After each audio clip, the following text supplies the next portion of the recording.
You have probably heard of the Strait of Hormuz, a narrow stretch of water, barely 21 miles wide, that currently holds the entire global economy hostage.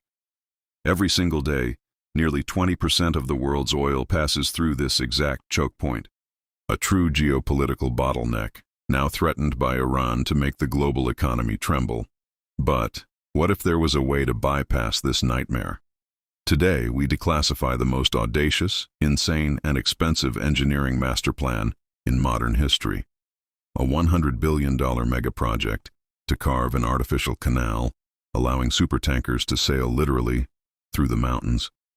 To understand why anyone would spend $100 billion moving solid rock, we must look at the map of the current conflict. The Persian Gulf is essentially a giant saltwater lake with only one exit. On one side, Iran. On the other, Oman and the United Arab Emirates, ironclad allies of Washington.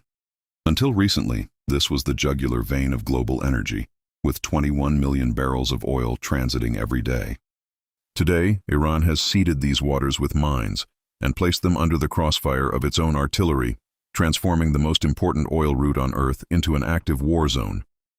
When Western media talks about the Hormuz crisis, they immediately show Wall Street bleeding in the red, or gas prices in Europe skyrocketing. But the brutal geopolitical truth? The United States is today the largest oil producer in the world, and ultimately would survive a physical blockade. Europe would suffer a devastating inflationary blow, but it has diversified its sources.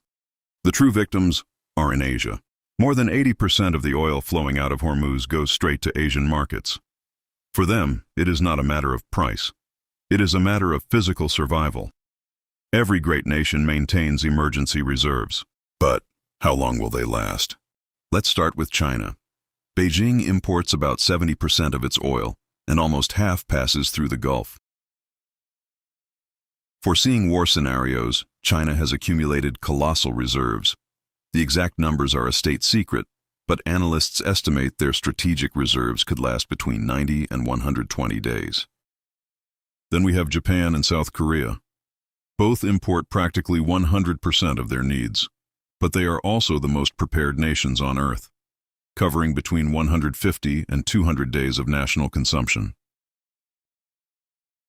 But there is a weak link in this chain, and it is India. India is the most populated nation on Earth.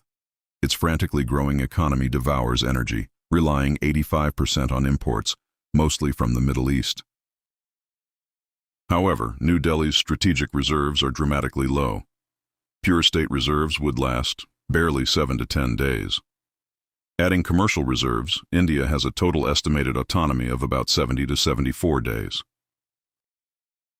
When the Asian giants panic, they will start buying every available drop of oil in Africa, America, and the North Sea, at any price. This bidding war would bring Europe and the United States to their knees in days, driving the barrel to $200 or $300. That is why spending hundreds of billions to carve through a mountain and bypass Hormuz is no longer considered a crazy project. The ultimate nightmare of the global economy has become a reality. Trillions of dollars are literally burning. For the Gulf allies in the West, current alternatives seem dramatically insufficient. In these hours of total crisis, an extreme, almost mythological idea has resurfaced in the halls of geopolitics. If Hormuz is a trap, let's create a new sea. The concept was to dig a colossal artificial canal, connecting the oil wells directly to the Gulf of Oman. Supertankers would enter the Indian Ocean under the American defensive shield, completely bypassing Iranian missiles.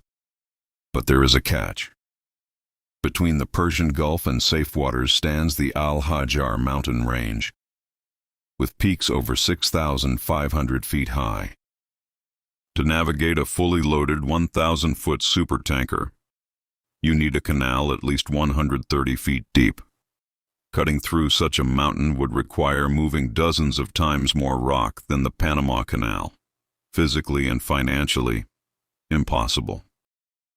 The real solution to bypass today's trap wasn't changing the face of the earth, but crossing it. Enter the Habshan-Fujairah pipeline, 230 miles of steel pipes that leap over the Al-Hajar Mountains, pumping millions of barrels a day directly to Fujairah, straight to the ocean.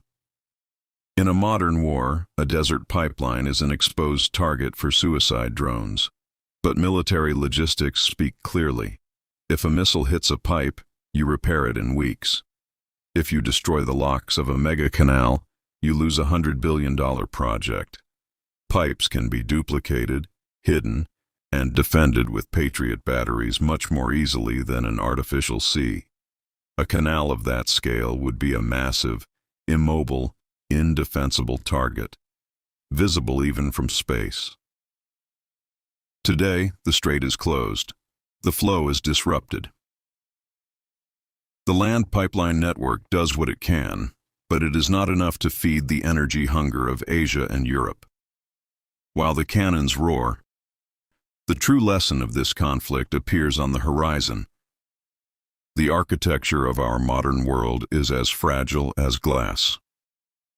And the ultimate solution to never again be hostages of geography is to finally accelerate the abandonment of oil. This insane megaproject is just one piece of the terrifying geopolitical puzzle setting the Middle East on fire. If you want to truly understand how modern war is fought, you must watch our tactical reconstruction of the secret mission that eliminated Ali Khamenei. If military engineering fascinates you, discover how $20,000 Iranian drones are strangling the Western economy. Or, for lovers of pure technological supremacy, dive into the secrets of the B-2 Spirit, the invisible bomber, the most feared and lethal aircraft ever built by man.